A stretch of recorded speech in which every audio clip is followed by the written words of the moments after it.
Every single time I leave work, right, I'm always the last person to drive off. Everyone else will just get in their car, turn it on, and just immediately drive off. And the thing is, right, the time of recording this is January, and I can tell you now, it's so cold here in the UK. It's not the coldest place in the world, but trust me, it's definitely not warm. And I'm not saying that all non-car guys do this, but the majority of them do. But not given enough time to let your car warm up, it's so stupid. I think a lot of people just think cars are like iPhones and you can just turn them on and start using them. But especially in the winter, right, you need to let your engine and transmission warm up before you can start driving it. The best way to describe this to non-car people is it sort of compares to waking up an athlete at 5 o'clock in the morning and getting them to play their sport at the highest level. But they're gonna pull an injury. But this is why before a game they'll stretch and warm up. They won't just get on the pitch and start sprinting about. And the exact same thing applies to your car. If you're starting your car up cold in the morning, let it warm up a little bit first, let it wake up and go slowly at first. Don't just rag it about. I know this is all different from car to car, like newer cars might warm up a bit faster and older cars may take longer to warm up, but it does sort of apply all around. And I mean, a lot of car guys have to do this because especially if you've got a modified car,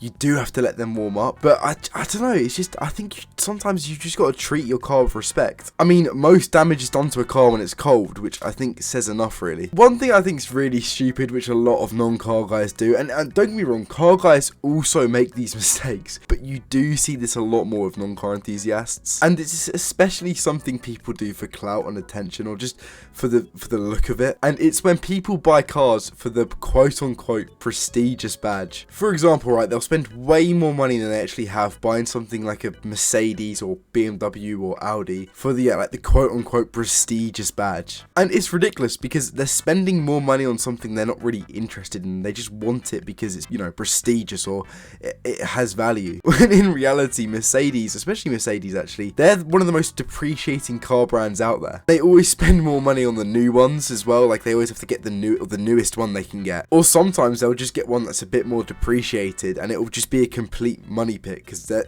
they can be quite unreliable at times, and when they go wrong, they're super expensive to fix. Just want to quickly state though, I actually am a big fan of Mercedes and BMW and Audi as well. Like, I mean, the M240i is one of my favorite cars, but I mean, they sometimes they're not the best. Like, they can be just really expensive to own, and especially for people who aren't particularly interested in cars, it's not the best financial move in the world, especially when they can just have something like a Honda Civic or a Toyota Camry where they're super reliable cars and they get them from A to B. And I mean, especially in a lot more modern cars, they'll have the same technology and you know what I mean, like, they'll have everything that any other Mercedes or BMW will have. Like, a Honda will now have Apple CarPlay and good speakers, just the same as a Mercedes will. And the thing is, right, if you have the money to get a Mercedes or you have the money to get a BMW, fair enough. Like, you've worked hard for the money and you should be able to do what you want with it. And, you have the money for the repairs and you have the money for the general maintenance. But people who finance and they lease these cars because it has the prestigious badge, it's just a bit stupid. I'm sorry, but it's not the best idea in the world, especially if a car isn't your main interest. I don't think it's worth it. I mean, the worst thing is when people buy something like a Range Rover,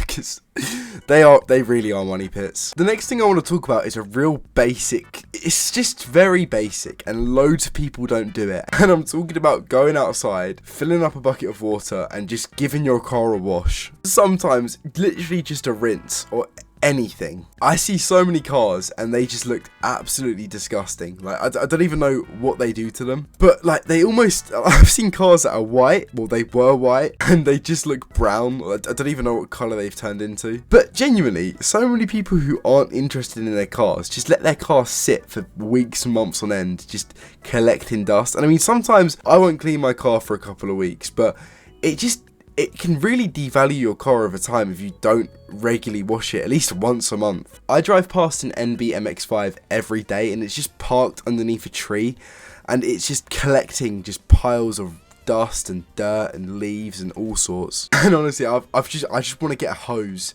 a bucket of hot soapy water and just wash the car. But the issue with not cleaning your car, which a lot of people don't take into account, is it can actually ruin the bodywork, because sometimes if it's sat, like leaves are just sat there to rot for months on end, or just any dirt in general, it can corrode bits of the paint, and then eventually bits of the actual bodywork itself, which obviously leads to things like rust and just general rot. But because a lot of non-car people aren't interested in their car, obviously they don't get it washed. I mean, at least if you're not interested in your car, get it washed by someone else, because you don't want to devalue your car, and also a dirty car it just does not look nice at all. The next thing I want to talk about is probably the biggest thing in this video, because loads of people don't do this, and they always complain that their car's unreliable or it's a bad car. And honestly, it sounds so basic to a lot of car enthusiasts, but to non-car people, they don't do it. And it's literally just as simple as checking your oil and water. You'd be so surprised the amount of people who don't do this on a regular basis. And I mean, sometimes,